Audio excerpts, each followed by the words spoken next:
I am an avid hunter. I go every season and I love it. More often than not, I don't kill any game.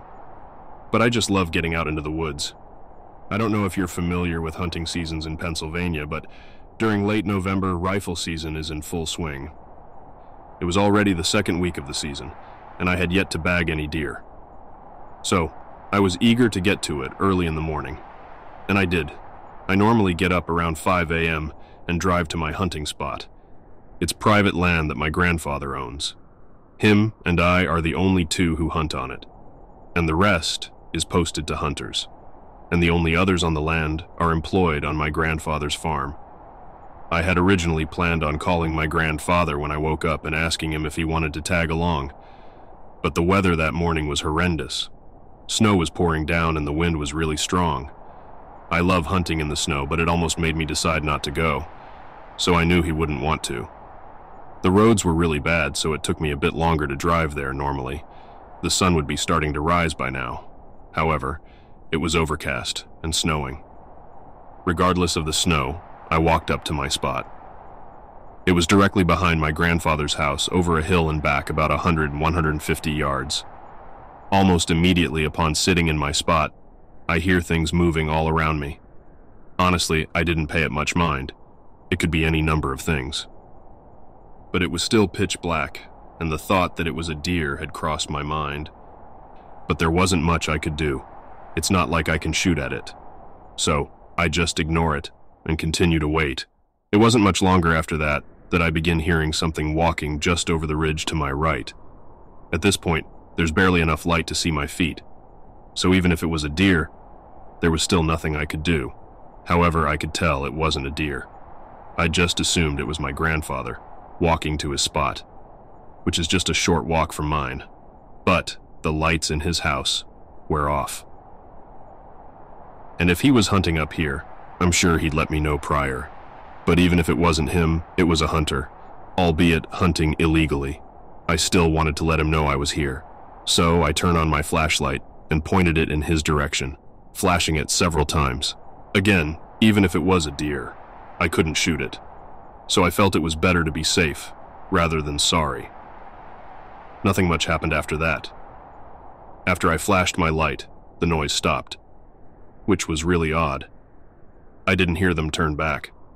So I figured they either A, sat down right there after seeing my light, which is considered extremely rude, or B, I didn't hear them walk off.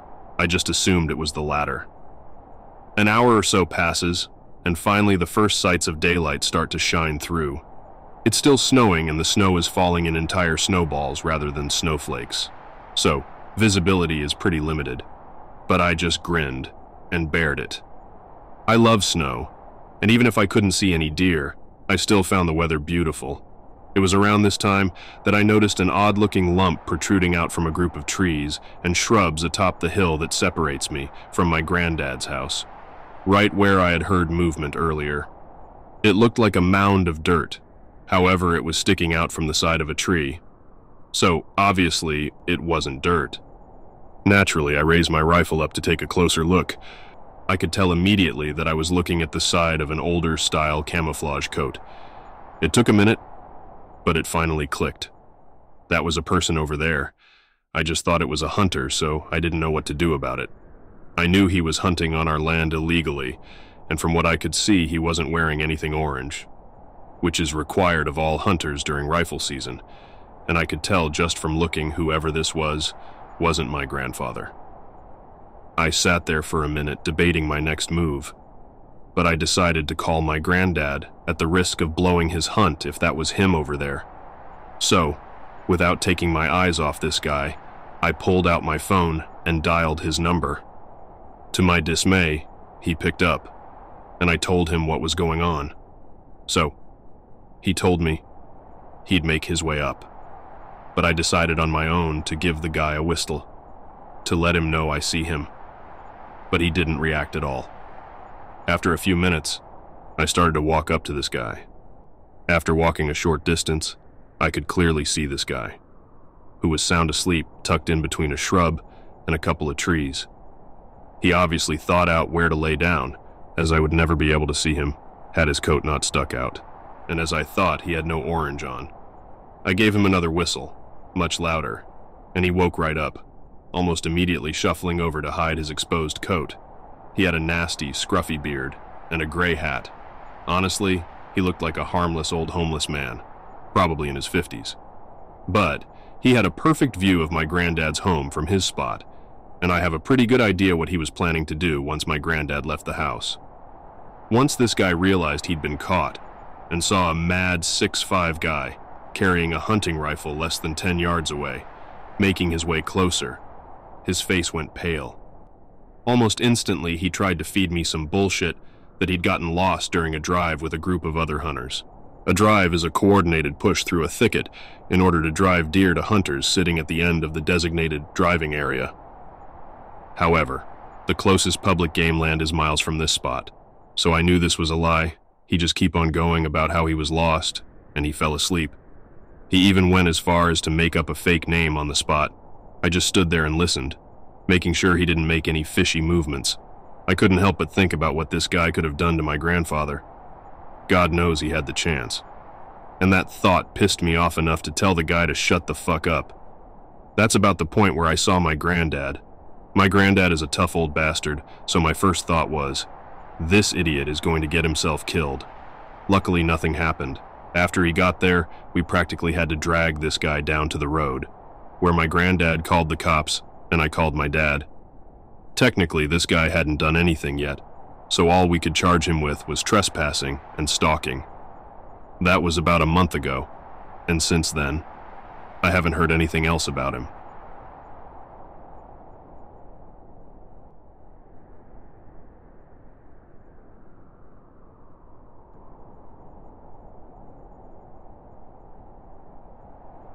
I'm a 21-year-old female, and this story took place when I was around 11. I remember this day clearly because it was the first time I was ever allowed to walk to school and back by myself. Up until the age of 14, I lived in what we thought was a safe place in Chautauqua County, New York. Everyone knew everyone. If you thought you would get away with something, then be prepared to have your ear abused by the time you got home. There was this one day, though. It was a cold winter day, and school unfortunately was still open, so all the neighborhood kids had to walk through knee-high inches of snow just to get to school. It took me longer to leave the house as I was used to walking with my older sister to school since she knew the routes better than me. I always used to make fun of her for being paranoid and taking a different route every day from school, but after that day, I learned that was what saved my life. As I was waiting by the door to leave, my mom came up to me and told me that I should ride with her to drop me off because my sister was too sick to go today. Being a brat, I made a big deal about walking by myself because I was almost 12 years old and all my friends' parents let them walk alone. She looked at me for a long while, then told me to make sure I pay attention to cars. I got hit by a car and almost died when I was 9, so the worry that showed on her face was well warranted. Hurriedly nodded and headed out the door to go to school. My sister didn't like to dilly-dally, so she was always in a rush to get to school early, but seeing as it was just me, I thought it would be a good idea to take my time. I would play in the brown slush that was left on the side of the road, and even make funny-looking snowballs to see how far I can throw them. Halfway to school, I notice a white van following behind me. Being the playful child I was, if I had not been bending down to make another snowball, I wouldn't have noticed it slowly creeping up the street. I told myself I was being stupid, but continued more hurriedly to school.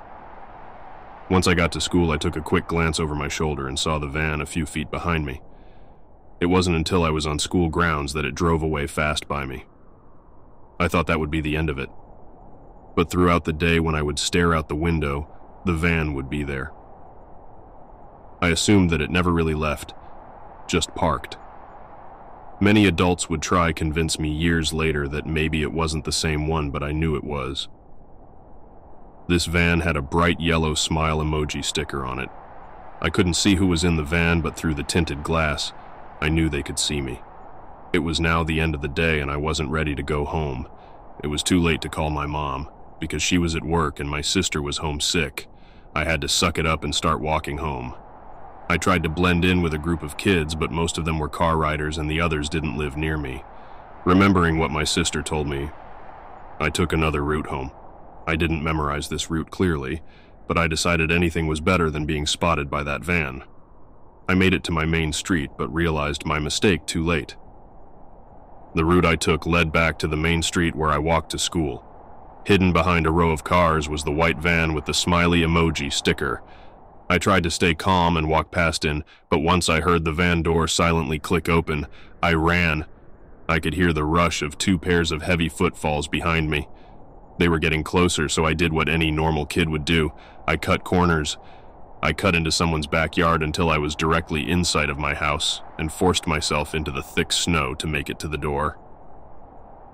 My heart was racing, not because I was running, but because I could still hear them behind me. I made it to the door and banged with all my might until someone came to the door. My sister looked confused, but one look at my face and she pulled me inside and locked the doors. The van was still outside. Truthfully, it stayed out there until my brother got home. Me and my sister don't talk about it, but we both knew how close it was to me going missing.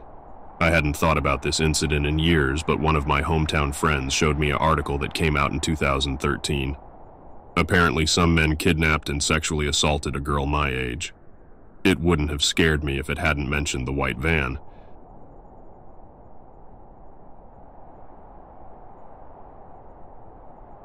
A couple years ago, I found myself in a very disturbing situation.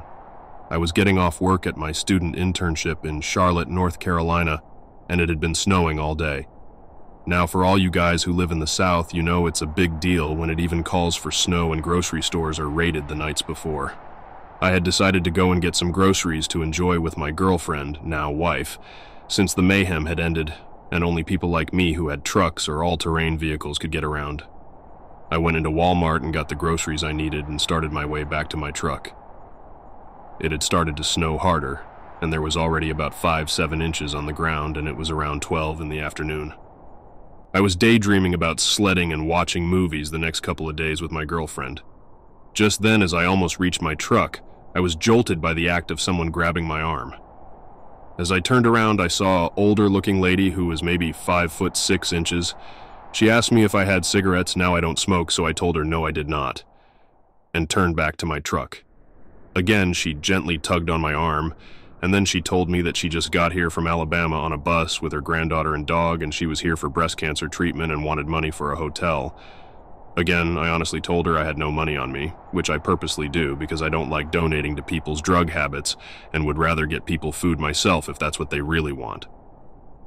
At this point, she said, "Do you know the area well?" Wanting to get out of this situation, I said no, I did not, which was a lie. Thinking she'd now leave me alone, then she asked, "Oh, okay, well, since the weather is so bad, will you drive me to my hotel so I can meet up with my granddaughter and her dog who are in the hotel lobby waiting?" Me being a Christian, and was always taught to help people out. So even though everything at this moment told me to deny this woman again, I told her sure, since I was raised on the rule, never judge a book by its cover. Plus, being a male at 6 foot, I figured I could take her if things got dicey. So she jumped in my truck against all odds, and the next thing I know, she's smoking a cigarette in my truck, and I told her politely to please put it out. Being nervous, I missed my first red flag when she asked me for a cigarette, since she obviously had some. She obliged and threw the cigarette out the window to my dismay, so we started driving up the road towards her hotel, at which I was on high alert. At the moment of going through worst-case scenarios in my head, I notched her fumbling through her purse, searching for something, and looking out the corner of her eye at me. At which I told her, "Just so you know, I have a gun in my truck, so don't try anything crazy." Now, I did have a gun, but it was a shotgun that I had neglected to get out of my back seat a couple days earlier, and in reality, this would do me no good if she pulled a gun on me at that moment. At this, she stopped messing around in her purse and pulled out her cell phone in her pocket. She looked at me and said, "Actually, do you mind taking a detour? I need to pick up some money from some friends." Okay, at this point in time, red flags were firing off, but again, never judging a book by its cover kept running through my mind. So I told her that was fine, but we had to make it quick because I needed to make it home. At that moment, she dialed someone on the phone and said, "Yeah, this guy is coming over to bring me to get the stuff. You are ready, right?" At that point, I asked her to talk to the person. When I answered the phone, a man who sounded like he's been chain-smoking since birth said, "Hello?" I started asking him questions like, "What's your name?" and asked him if indeed he knew of any hotels nearby. He seemed to stumble over his words, then said he had to go. At this point, I should have gotten a clue and kicked her out of my car, especially after watching so many horror movies. This is when the person goes against their gut and pays for it. But for fear of her actually telling the truth and me feeling like a terrible person, I decided to go on. At this point, we turned down the street and I saw a cop car sitting there off the side. I wanted to go drop her off with the cop, but I would feel terrible if she was actually telling the truth. So I passed the cop, as at this point, with a weird, eerie smile on her face, said, "Glad he's there now, I feel safe." Now, as we entered the apartment complex, I saw how run down it was. It looked to be a place where heavy drug traffic was going down, just a very unsettling place, even during the snow. As I parked outside the place she said was her friend's, she said, "Okay, I'll go get the guy and be back." At this, I was very unsettled by everything. Things just didn't seem right. She saw my facial expression of wanting to just get the heck out of Dodge, and to this she sneered at me, saying something along the lines of me being a terrible person if I left her there, in this weather, under her condition. At this, I got mad. After all, I went out of my way to help her. As I waited, I started to think about things that could happen. What if she brought back a gun or worse? At that moment, I saw 3 guys coming towards my truck. I realized things were not right. She had set me up to rob me or something because these guys were big, and one of them had something behind his back which I couldn't see. At that moment, I put it in reverse and took off. Thank God for 4-wheel drive. I looked back to them chasing me, and to see that what was hidden behind the one guy's back was a crowbar. I don't know what would have happened to me, but now looking back, I see how dumb and blind I was. There was no hotel anywhere close to the area I was in. The nearest hotel or motel was 20 minutes away. Had I waited for the guys to get to my truck, they probably would have beaten me and robbed me, or worse. I thank God every day that I escaped and was able to get married until this event. After that, I have never been to that Walmart ever again, or the area for that matter. A couple of months later, I told a coworker this story, and he told me that a year ago, the same lady tried the same thing to him, but he declined altogether. Smart move on his part.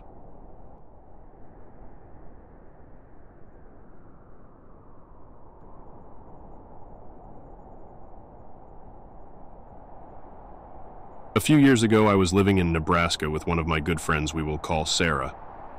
One night, we decided to go and visit another friend of ours, we will call her Julie, and had texted her to let her know we were coming by. Sarah and I had only lived in the area for about 3 months and were still getting familiar with the city. Our friend lived in the more downtown part of Lincoln with her 2 kids. We decided we would make a quick visit after dinner and then head home to our apartment. By the time we arrived at Julie's, it was about 8:30 p.m. It had gotten quite dark because it was also the middle of winter and was snowing lightly.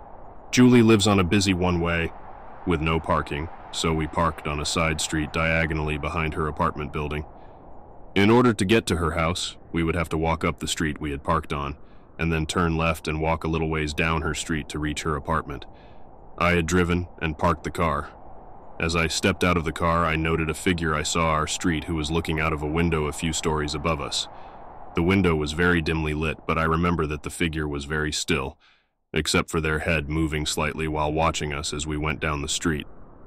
I felt odd about it enough to mention it to Sarah, but I did not feel threatened enough to do anything drastic, mostly because I wasn't sure if I was actually seeing what I thought I was seeing from the lack of light. And Sarah did not confirm my suspicions from what she could see either. And who knows? Maybe they were worried about us arriving in their neighborhood for some reason. Fast forward, we visit with Julie and her family, and then decide it was time we head home. We leave her apartment complex and start walking back towards the street we had parked on. This is where things got super intense, super quickly. I was hit with a burst of intuition, gut feeling, whatever you call it, to slow our walk down, and to peek around the corner of the apartment complex we were closest to, onto the road where our car was parked to see if anyone was outside. It was very quiet and late, so instead of speaking, I just took Sarah's hand, walked close to the apartment building wall, and poked my head around the corner onto the adjacent street we had parked on. My heart literally dropped to my stomach. A man stood on the front stoop of his apartment complex, not even 30 meters away from us, and facing completely in our direction. As soon as I spotted him, he had spotted me. The more I think about it, he must have been waiting for us intentionally that way. Within what feels like 0.5 seconds, I yanked my friend's hand back towards where we came from and started sprinting down the street. I looked back to see the man running full speed towards us, almost breathlessly sprinting after us. My friend started crying while we were running, while I just kept saying, "We are going to be okay. We are going to be okay." Luckily, both of us had a history of running competitively, and we went running together every morning, so we just sprinted down the street as fast as we could. We ran for, I kid you not, several blocks, with the man chasing us. No one else was outside. I kept looking back and seeing his shadow coming after us. Luckily, at that point, we had spotted a busy intersection with better lighting and were in better view of other cars. I pulled out my phone and called another friend to come and pick us up. The whole time I continued to stare down the dark road we had just come up and then waited to see the figure come out from somewhere. My friend was not too far away and came and got us within 10 minutes. We later picked up our car, while my friend watched us get in and drive away. I noted that the window I had seen before was still dimly lit, but the blinds were now closed. Needless to say, we never returned to that street, especially at that time of night. And to clarify, we did not stop back at Julie's apartment complex while we were running past it, because it was a locked complex. We would not have been able to enter without waiting several seconds for her to buzz us in.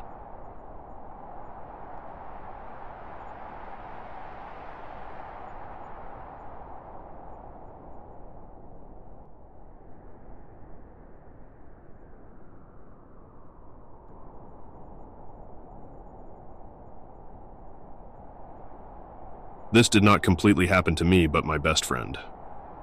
We go to middle school in the region of Illinois, Wisconsin. Our town is not rural or separated from any sort of civilization. My best friend Emma is fit and can run very, very fast. This will come into play later in the story. There is a few gangs near us, but nothing too serious. She lives near a few bars we have in town. But for a weekday, everyone is in their homes by 7. She never realized this, and I don't want to freak her out any more than she already is in her neighborhood. Back in November 2015, she had something unsettling happen to her. It was probably 7:30 or 8, and her mom had just left for work. There were these men just near her neighbor's mailbox.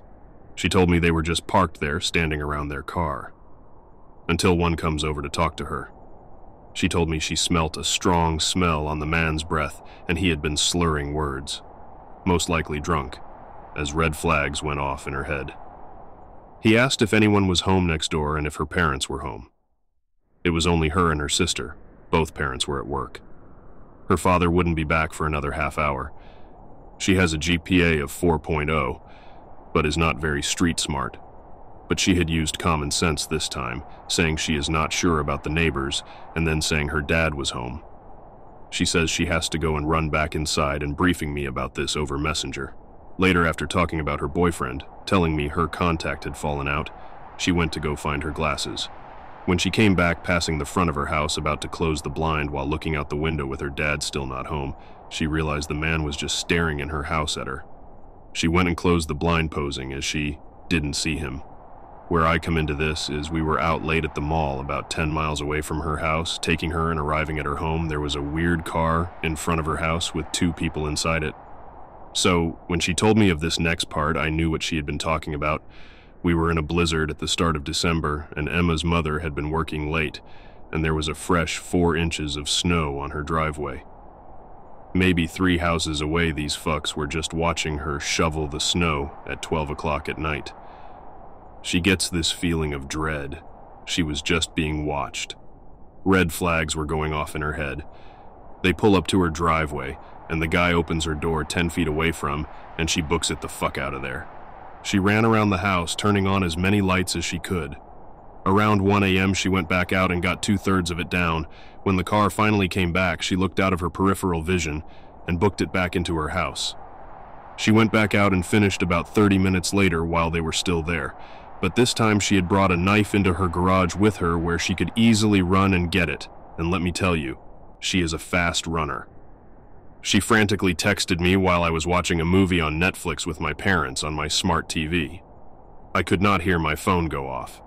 She had texted me so much it had died when I went to go check it. She finally texted me the next day about it. She didn't want to call the police and make a fuss about it. I saw a link on Facebook within the next week saying a gang was kidnapping children. As far as I know, this is not going on anymore.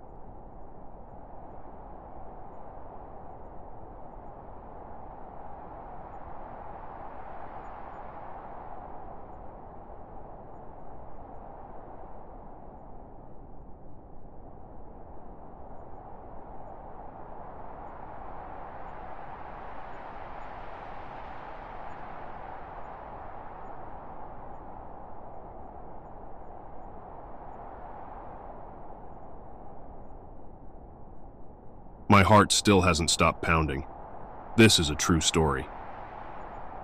Last night I was skiing and camping out of my RV in an unofficial secret spot. High in the Sierra Nevadas of California, the location was right next to one of the most imposing peaks of the area, at the base of which was a frozen lake and a resort closed for the season. Sparse trees surrounded the lake, and a pillowy fog hung over the icy expanse at dawn and dusk.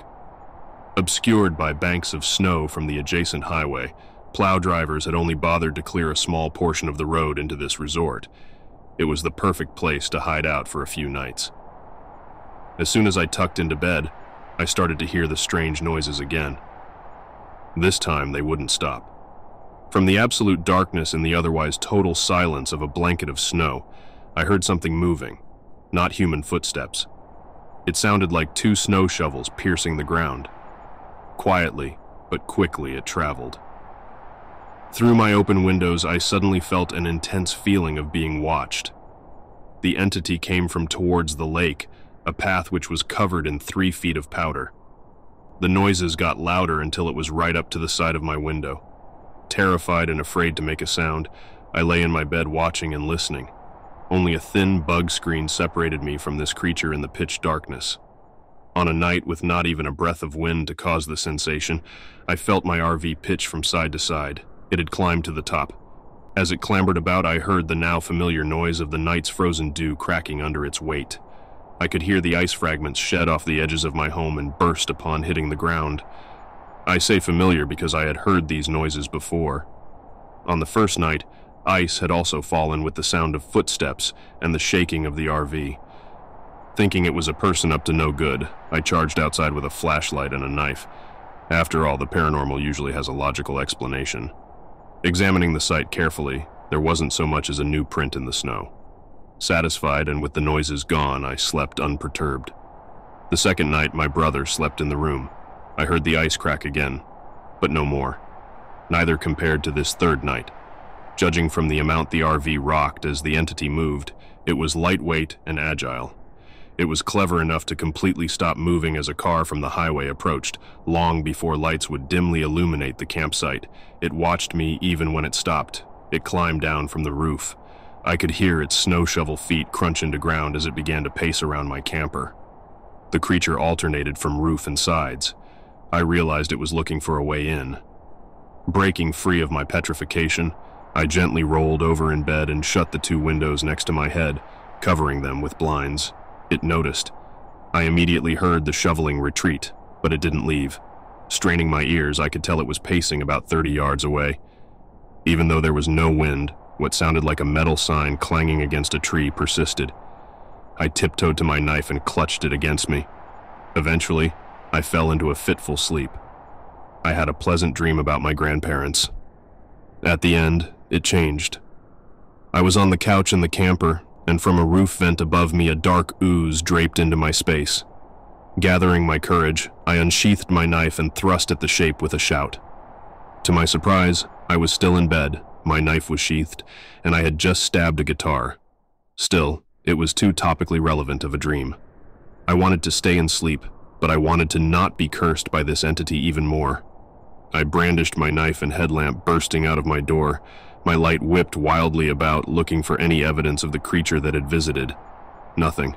No footsteps, no roof ice, shattered on the ground, no metal sign attached to any tree for clanging. I jumped into the driver's seat and got out of there. I slept at a nearby populated campsite until dawn. Not a single noise, even with the windows wide open. What was that thing? What did it want?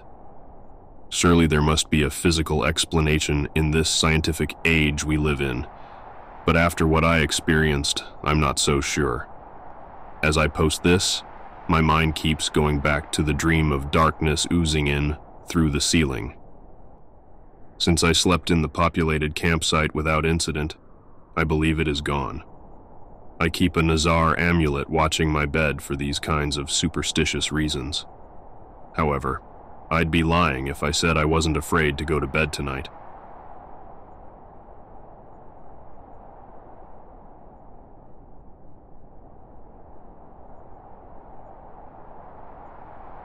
This happened maybe 2 years ago while riding quads with my boyfriend. It wasn't too late at night, maybe around 10 p.m. We were camping at our campground where we have a small trailer surrounded by other camps. In the summer, it's full of kids running around and adults on golf carts. But it was late December, and we're one of the few people who go up in the winter, since it gets pretty cold and they shut the water off. The woods are a decent bit away from the actual campground. It gets pretty quiet out there, and something about the snow just makes everything quieter. I've always felt slightly uncomfortable in the woods at night. My BF told me I was just a paranoid person, and I chalked it up to me reading too much creepypasta as a kid. I always felt somewhat safer since we were on a quad and we can go pretty fast if needed. So there we are in the middle of the night enjoying a cold ride, drifting in the snow.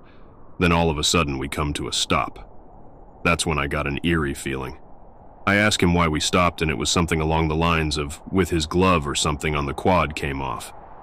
He turned the quad off and bent over messing with something. I start looking behind me and around me because I'm just someone who's super aware of their surroundings. I look to my left and I see a brown skinny tree that always freaks me out because I mistake it as something else. But then I look to the right of the scary tree and see something even taller and pale looking. I immediately advert my attention from it being totally freaked out. I find the courage to look back, and it seems closer. At this time I didn't have my glasses on, and was just saying it's another tree that looks like a person and I'm fine. Before I can say anything to my boyfriend, he had finished whatever he was doing and we took off. I buried my face in the back of his jacket too, afraid to see anything else, still having that feeling of being watched over me. I asked if we can go back to camp and he agreed since it was so cold. I decided not to say anything to him, since he'd want to go back and investigate or straight up not believe me and write me off as paranoid again. And I did not want to go back there at all.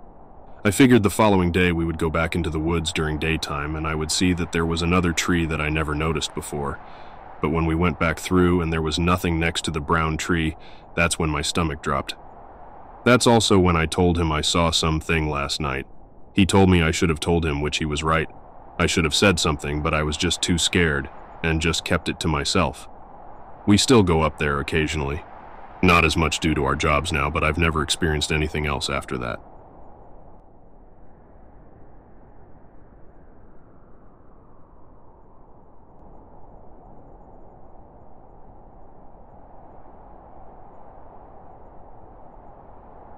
Around 2007, I was dating this guy and would spend days at a time at his house, mostly getting stoned and watching movies in the basement. He had told me in passing his house was haunted when we started dating, and I eventually got to hear for myself what he was talking about when he said it seemed like there were things playing games with voice and general sound projection. The most common thing would be when we were sitting on one side of the house alone, and it would all of a sudden sound like the television was turned on to the highest volume on the other side of the house. Always a man and a woman having a loud yet indistinguishable conversation with each one another. And when you would walk through the house down the hall toward the noise, by the time you got to the door and touched the door handle to open it, his dad's empty room since he was gone for a week or so at a time, the noises would stop abruptly. Nobody would be inside, no appliances would be plugged in, no windows open, just nothing. Then when you walked back toward the other side of the house, it would be faint, but you'd hear the man and woman continuing their conversation in the room you were previously sitting in, and that would happen back and forth throughout the house until you left, pretty much. That happened to me a handful of times, and it happened to him apparently for years. One time, we were in the basement, laying on the floor, falling asleep. At exact same moment, we both jumped up at the sound of things in the next room crashing loudly. The basement was a one-bedroom apartment. We were in the living room part of it, and it sounded like pots and pans were toppling onto the kitchen floor. Like, lots of them. It was really loud, and it was such an abrupt and intense moment that I almost started crying because of how startled I was. Then, the sounds stopped, and we both heard this skittering noise that sounded like a bunch of dogs on the linoleum kitchen floor. Then, a door slammed. It sounded like the bathroom door on the other side of the basement kitchen.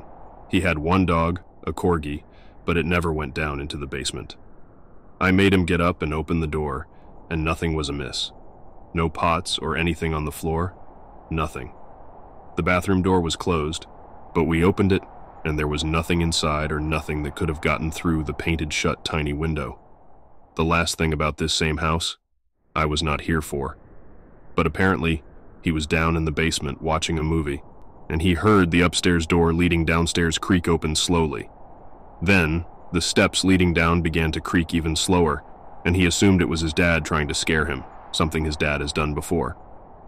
So he positioned himself at the door, ready to open it when his dad hit the last step to counter-surprise him. When he did this, the door upstairs shot open at the exact same time, and they both jumped out as if they were trying to scare one another. Apparently his dad had heard the basement door open and heard him creeping up the stairs, and neither of them could explain how the other could hear the same noise, but projected differently to one another. As for the whisperer in the woods, this happened to me when I was little, probably no more than 6 or 7. My dad had bought a shack in the woods of Pennsylvania to flip. I'm not sure where exactly at the moment. But the property was extremely secluded, and we didn't have another neighbor for at least 3 or 4 miles. There was snowfall. It may have been starting to become a blizzard. I was walking up and down our really long driveway running parallel to the woods, and I heard someone in really thick brush not far from me say, "Psst." It was loud enough to stop me and startle me, and I stared at it for a few seconds, not really sure what to do, I guess. Then I heard it again, in the exact same way, "Psst." It repeated this a few more times while I stood there not moving and really freaked out. I remember I felt like I was about to pee myself because I was really terrified. Then it finally added, "Come here," in a really loud whisper, followed by another "Psst." By that time I booked it down the driveway, and I could still hear it saying, "Psst, come here," in the exact same tone, over and over. The way it spoke didn't seem natural. When I think about it now, it sounded almost like a weird recording. May or may not be paranormal, but I always considered it as such.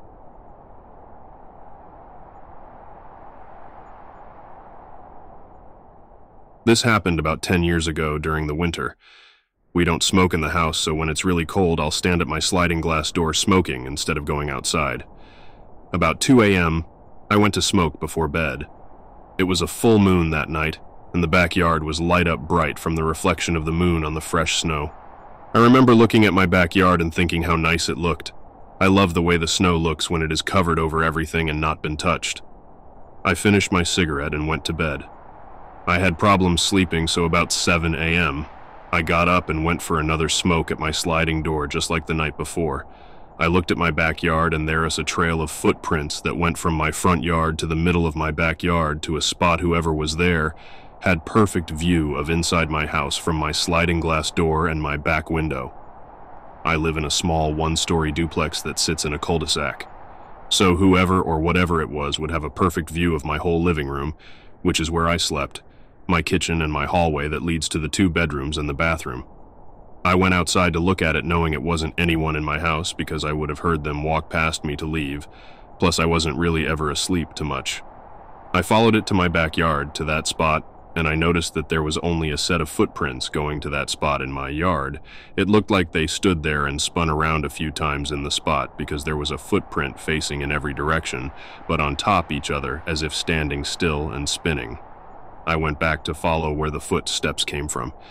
And they start at the end of my driveway as if someone got dropped off and they walked up my driveway on the left side straight to that spot.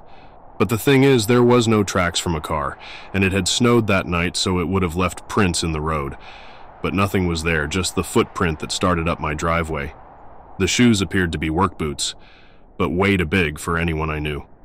Also, how did that person, or whatever it was, get away since there was no other footprints leading back to the road or anywhere else?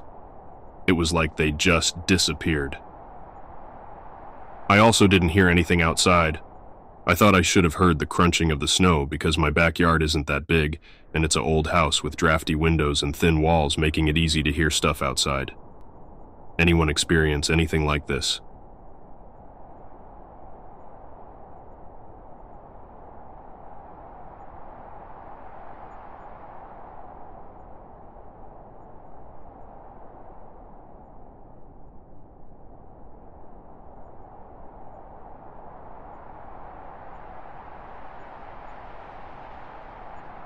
This story took place when I was 23 years old, close to 10 years ago. I was living in upstate NY in a very rural area with my ex-boyfriend and his family. He and I used to argue quite a bit. One morning, before he went to work, he and I got into a very heated argument. He was 20 years my senior, but during this particular fight he acted majorly juvenile. He jumped out of bed, flipped me the bird and yelled, "If you don't like it so much, then why don't you go back to the fucking Bronx?" That was all the prompting I needed. I threw on my Uggs and my winter jacket, grabbed my cigarettes, and flew out of the house. I am unfortunately an impulsive ass, and didn't think to grab my cell phone before I stormed out. I didn't drive, so my only option was to walk. I don't think at the time that I intended to walk back to the Bronx, as I was a 3-hour car ride upstate, but I just needed to go for an angry, dramatic walk. I realized once I got to this road at the entrance of the trailer park that I had no idea where anything really was around me, as I had only lived there a few months at that point and we really didn't go out a lot. I banked left and just walked where I knew civilization was. I found myself walking alongside a very busy stretch of road, with 18-wheelers flying by, spraying me with slushy snow and soaking my shoes. I saw my then-boyfriend driving by on his way to work, and he sped up as he drove past me, evidently still angry about our fight. I thought for sure he was going to turn around at some point, but he never came back. I pressed on, deciding instead to try to walk to my best friend's mother's house, which I knew to be in the same town. It started to snow, and I was losing momentum. I passed by a VFW, where a nondescript pickup truck was parked in the driveway. It wasn't until I had passed it that I even realized the driver was in the front seat. He called out to me, "Hey honey, do you need help?" My stomach churned, realizing I would have to accept this stranger's offer. I approached his truck slowly and tried to weigh out my options. He was a clean-cut, seemingly normal older white guy, gray hair, greenish-blue eyes. Just average. I blurted out, "Are you a good guy or a bad guy?" and cringed at myself for asking such a dumb question. He answered, "Ha, I'm a good guy. I wouldn't tell you if I was a bad guy." I ignored the bells going off in my head and got in the front seat with him. As we drove, I realized I had no clue where my friend's mom actually lived. I knew the name of the road she lived on, but it spanned a good distance, so it wasn't very helpful in terms of finding my destination. I asked to borrow his cell phone so I could try calling my best friend to ask her where the fuck I was going. I called her 3 times and she didn't answer because she didn't recognize the number. I started to feel inexplicably hopeless. After a few minutes, he asked me where I was from and why I was out in the middle of nowhere in the snow wearing pajamas. I explained I was originally from the Bronx and that I had gotten into a fight with my boyfriend. He paused and said, "Hey, you wouldn't be interested in making a little money, would you?" I chuckled nervously and said, "Oh, no, thanks though." He responded, "Well, I just figured since you said you were from the Bronx," and trailed off. Realizing at that point that I was almost definitely in deep shit, I muttered, "Oh, sure." He eyed me up and down and laughed to himself before sneering. Sure, she says. I started to panic big time, but knew I couldn't show my fear. I scoured the scenery for a pillowy snowbank that I could land in if I leapt out of the truck to no avail. The houses were so few and far in between, I became certain this would be how I met my demise. I'll never know why, but it was at this point that he decided to ask me who I was going to see. I quickly blurted out my best friend's mom's name and her husband's full name. He instantly perked up and explained that he knew the husband and how they used to snowmobile together 20 years ago. I felt the greatest wave of relief when he explained that he knew exactly where his old buddy lived. When we finally pulled up to that big yellow house, it was like arriving to the promised land. I sheepishly asked his name. "Steve?" he said, then asked mine. I gave him a fake name, spat out a bullshit thank you, and ran as fast as I could from his truck to the porch. I crashed through the front door and locked it behind me. I immediately started crying and running through the house trying to find my friend's mom. I had awoken her from a sound sleep, but she didn't say a word about it upon seeing how shaken up I was. Once I knew I was safe with her, I explained everything, the fight, the fleeing, the weird guy and his sexual proposition, and she listened, horrified and curious at the same time. She made me promise to never do anything so reckless again, and that if I needed her to call her. She told me she would ask her husband when he got home about this Steve guy and find out more about him. I returned to my boyfriend's later that same day and got really stoned to try to forget about the events of that morning.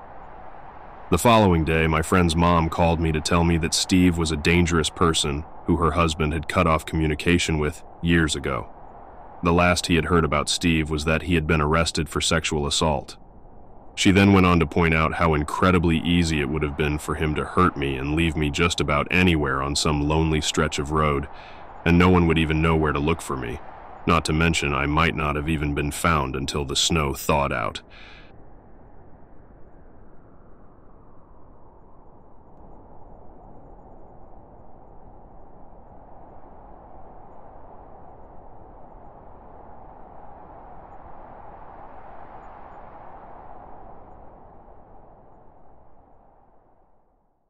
I still remember vividly the day I almost got abducted. I was 12 years old and lived in an isolated seaside city surrounded by the boreal forest. The closest big town was a 2-hour car drive, and as any lonely place, the area I grew up in was extremely depraved.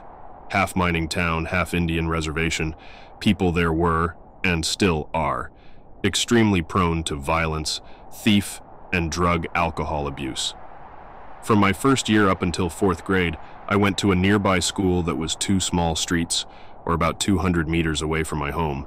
But this school didn't have 5th grade, so I ended up using the bus for the first time the year this happened. At 6 a.m., I would walk out my front door and a few streets away until I got into a long street with several intersections. Every morning, our bus would pick up 3 students to a stop that was perhaps 100 meters ahead, turn at an intersection to pick other students, come back and take us in. We, me and my 2 stopmates, always thought it was kind of stupid to put 2 stops into a single street, and when we felt like sitting down early, we'd walk the extra distance to get in before the intersection. One morning, I got out early as I had noticed a heavy snowstorm and thought the wind would slow me down in my walk toward the stop. I was shivering all the way there and looked right at the other stop. No one was there yet. I thought a few students might have not shown up because of the temperature, while others were probably still watching the news to check if today would be a snow day. I remember touching my face and feeling spots of hard-end, cold skin around my cheeks. Small frost bites are a common occurrence in this kind of climate, but I immediately walked up to the pre-intersection stop so my cheeks wouldn't get worse. These always hurt as hell when they warm up, so I wanted to get done with it as soon as I could. For a few minutes, there was nothing but me, the raging wind, and the sting of the snowflakes hitting my face. Then, I saw an old gray car turn over the corner and roll at an astoundingly slow pace in my direction. My heart began to pound faster as I noticed the dirty-looking native that was staring at me from the driver's seat. He passed by me and pulled over in the bike lane. I stared at him from the other side of the street, wondering what the hell was this man doing this early, obstructing the bike lane in the middle of a snowstorm. I had slight vision problems but hadn't yet been diagnosed, so I squinted as hard as I could to try and see what was going on inside the car. That's when I realized he was holding something vertically in his left hand, and that said thing was pointing right at me. It was a camera. I started to panic as my muscles literally froze into place, paralyzed by fear. Why the hell was this man taking pictures of me? The thing that struck me the most was the weird way he held his camera, using only one hand and holding it sideways. I began to breathe more and more heavily as I realized I was too far from my house to run up there, and that most people were likely asleep with their doors locked. I was stuck. If he decided to attack me for some reason, there was no way I could escape. Run, I thought, as the car slowly began to move again and turned over to the side of the road I was standing on. But I was so shocked, so panicked, that my body simply refused to obey me. He drove in this disturbing, painfully slow way as he got closer and closer to me. I nearly lost consciousness as he reached my stop. I felt his car begin to slow down even more when I suddenly heard a loud humming sound coming from further up the street. Another car suddenly pierced through the veil of snow, making the native man jam his foot on the gas pedal and take off at maximum speed. If it wasn't for this exact set of circumstances, I might have been caught in God knows what awful situation. One of my stopmates arrived a few seconds after, and I finally gathered the courage to run towards her. 2 years later, the corpse of an abducted 5-year-old was found in the nearby woods. I'll never know for sure if this story is related to mine, but I shiver every time I think I might have been staring at a murderer right in the eyes. I later called the cops, described the events, and got a promise that they would patrol the area more often. I never saw a police car in the surrounding in the 5 following years. As for the picture, I'll never know if it's been deleted, if it's hanging in some psycho's private collection, or if it's out there in some twisted site for all to see. So, if you happen to accidentally stumble upon a strange website and see a picture of a chubby little girl with a bright pink hat and frostbitten cheeks standing amidst a snowstorm, you'll know the story behind it.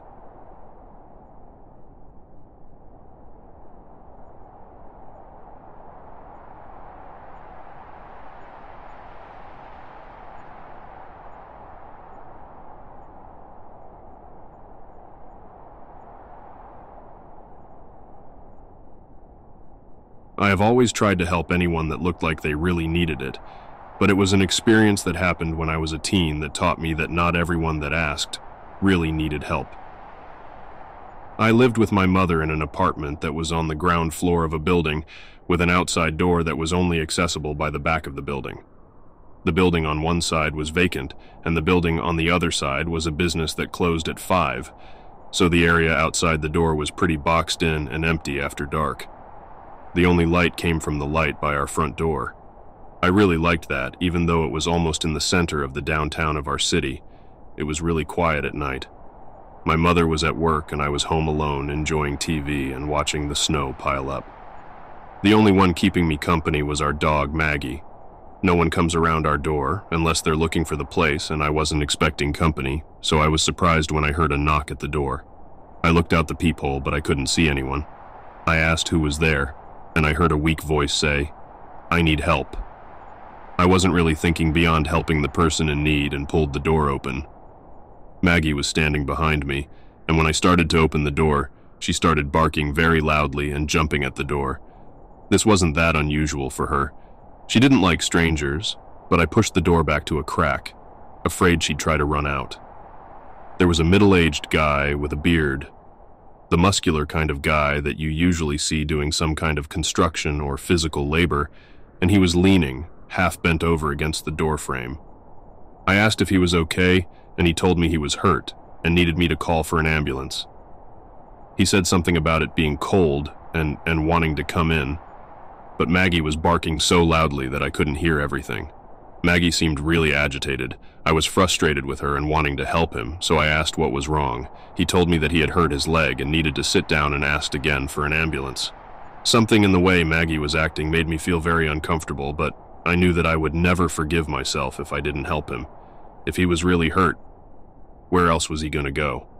Like I mentioned, the other buildings were empty at this time of the evening, and the rest of my building was only accessible by a flight of stairs that would be difficult, if not impossible, for someone with a leg injury to climb. I finally told him that I would call for an ambulance, but he'd have to wait outside because my dog was a biter, and I didn't want him to get hurt more. She had never bitten anyone, but I wasn't so sure that she wasn't going to do it this time. She really didn't want him to come any closer to me. I closed the door before he could answer, and reflexively I locked the door. I called 911, and the woman on the phone asked how he was injured. I told her that he had said that his leg was hurt, but as I told her this, I looked out the window to see him walking around outside, looking around. He wasn't even limping. She assured me that help was on the way and that I should stay inside. I assured her that I would, but I really wondered if that were true. I'd been taught my whole life to help people when they were in need, and I felt bad for making him stand out in the snow just because he was a stranger that my dog disliked. I looked out the window again, and I didn't see him at first. When I looked closer, I saw that he was laying on the ground next to the other building. There was an area where the fire escape on the building was that made a steep incline that made a kind of hole at the side of the building. It was a place where people dumped a lot of large trash, like old TVs, that they didn't want to haul off, because it was not a place you really could see into from the street. I thought that he must have fallen in the snow, and I grabbed a coat and went outside. I was only wearing pajamas and slippers under my coat, and it was freezing. I went to the edge of the incline and asked if he was okay. He told me that he had fallen, and he put up a hand to ask me for help up. I could hear Maggie barking and pounding at the door of the apartment, and it suddenly came to me just how vulnerable I was. If he wanted to do so, he could just pull me down in that hole with him, and even the EMTs on the way wouldn't see us in the dark. I thought about the fact that our living room curtains weren't closed, and it was easy to see that I was home alone, and my dog was safely locked inside. I felt really stupid and very, very vulnerable. Still, all those years of being told to help those in need made me want more than anything to grab his hand. I couldn't decide what was worse: the small chance of being the victim of a stranger who came to attack me, or leaving an injured man in the snow without even giving him a hand up just because I got scared. I was spared making that decision because it was then that the ambulance pulled up. A female EMT jumped out and asked me what was going on. I told her that I didn't really know, that he had come to my door asking me to help him. The lady just looked at me funny and told me to go inside before I caught a cold. It seemed like everyone really thought that it was best for me to have stayed inside. I did go inside, and for the next hour, I sat inside, trying to warm up and feeling terrified. I'm sure that if the ambulance hadn't appeared when it did, I was going to bend over on that incline and give him my hand. The guy who bent out of the view of the peephole was walking fine on an injured leg and wanted me to lean over and offer my hand to help him out of the hole that he would have had to go out of his way to fall into. I was so glad that my dog had been there with me, screaming her lungs out to keep me from making more mistakes. I was never so happy to see my mother get home that night. The whole thing made me really rethink who I should and should not trust. I still do everything that I can to help those in need, but I've started using my head and considering my own safety at the same time.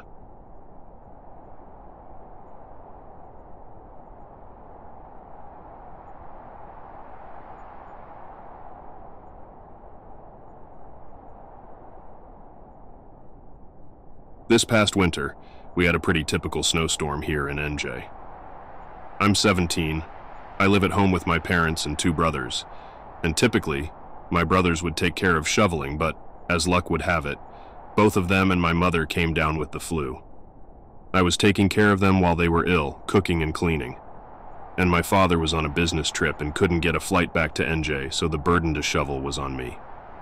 In my town, if you don't clear your snow, you can get fined pretty bad. You even have to dig out the fire hydrants. Now, I'm only about 5'5", 120 pounds, so I'm not one of these big strong girls, but I can certainly handle shoveling the snow that fell, and like most high school girls, I'm pretty broke other than the money I make from my part-time job. About 15 minutes into shoveling, I had cleared off the driveway and one side of the sidewalk, and only had the other side of the sidewalk to finish. As I turned around to head back to finish up, I noticed a very large, middle-aged guy walking my way with a shovel in his hand. I know all of my neighbors, so I knew this guy wasn't anyone who lived near me. He walked towards me with a huge, creepy smile, and I remember his teeth being so yellow. I just said hello, and he stopped and started talking to me. "Some storm, huh?" I just nodded and started to try to walk around him to continue to work. As I walked by him, I noticed he was trying to get me to look him in the eye because he dipped his head down a bit, and I just said, as rude girl as I could, "Excuse me," like, as if to say, "Get the hell out of my way." He then said, "Sweetheart, I can't stand to see a young girl get put to work like this. Let me help you out." I told him I could manage, and he asked me 3 times if I was sure, which annoyed me, so I decided to just walk away from him and continue to shovel, every couple seconds looking over my shoulder, and I noticed he was just standing there watching me. I got annoyed, so I yelled out, "Can I help you?" He responded, "Can I help you?" and laughed like a creep. So I tried a different approach in a nicer tone. "Sir, I am pretty much done. I don't need any help. Please just leave me alone so I can finish." He then, to further annoy me, said, "Aw, come on. I charge $35 to do people's shoveling. For what's left, I will only charge $10. As I mentioned earlier, I don't really have much money, so I just responded, "No sale, take care," hoping he would get the message and walk away. I rounded the corner to finish the last 20 feet or so, and when I did, I noticed the creep was still standing there. This annoyed me, so I went into my house and told my mother and 2 brothers that some creepy guy was bothering me and staring at me. My oldest brother sprang to his feet, and, in just a t-shirt and a pair of sweatpants, bolted out the front door, but the guy was gone. And when I say gone, he must have ran away when he saw me go inside for help, because my brother walked all the way down the block and he was nowhere to be seen. My brother questioned if I was making it all up, telling me he's annoyed because he isn't feeling well, but I swore to him that I was dead serious and said I didn't want to go back outside. Our neighbor finished the rest of the shoveling later that day for us after my mom explained to him what happened, and he said he would keep an eye out for anyone who fit the description. I gave my mom. As I said, it's a small town where everyone knows each other and I had never seen him before. Later that day, I had the world's worst case of fear-induced nausea when I saw on Facebook that a 15-year-old girl from my town had gotten attacked by the very guy that was harassing me. The reason I know is because they had the picture of when he was booked in jail on the site. The girl was outside helping her father when the father took a break to go inside and use the bathroom and grab some coffee. The man ran up to the residence, grabbed the girl, punched her several times in the face and body, and pulled a knife from his boot before the father, who saw the attack from the window, and the girl's neighbor, who also was out shoveling, could break it up and also break his arm, and restrain him while the police arrived. It turned out the guy was a schizophrenic who was off his meds and out for a stroll, and something about the girl set him off and he just went into attack mode, probably not even realizing what he was doing. It scares me so much to think that it could have been me, and I feel sick to my stomach knowing that girl could have been killed.